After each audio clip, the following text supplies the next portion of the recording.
How to use cryptocurrencies. Cryptocurrencies are internet-based coins which can be used to pay for goods and services online or at physical locations. Unlike real-world currencies, with many being divisible by 100 like the dollar, Bitcoin and other currencies can even be divisible by 1,000,000. In the case of Bitcoin, each fraction is called a Satoshi. How to send and receive coins.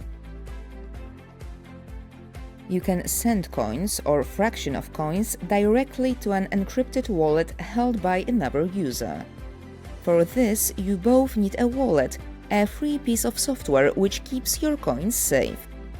The easiest way to send coins is to scan a code generated by either side of the transaction. This can be used to both send and receive funds. Each transaction comes with a fee which fluctuates over time.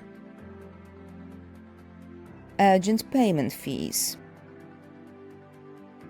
Since Bitcoin is a very popular coin used by hundreds of thousands of people, there are many transactions being performed every day. That's why it can take up to several hours for a transaction to be processed. Users who want their transactions to be processed quicker can pay a higher fee to have their transactions bumped to the top of the queue.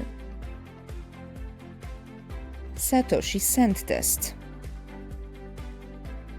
If you plan to send a significant amount of funds over the Bitcoin network, it is good practice to first send a single Satoshi. This is the smallest fraction of Bitcoin and is worth around 1/100th of a US cent or 10,000th of a dollar. By sending this amount, you can validate that the wallet exists and is owned by the particular receiver. Since Bitcoin transactions cannot be reversed, it is extremely wise to perform this step before sending large amounts. All standard fees apply.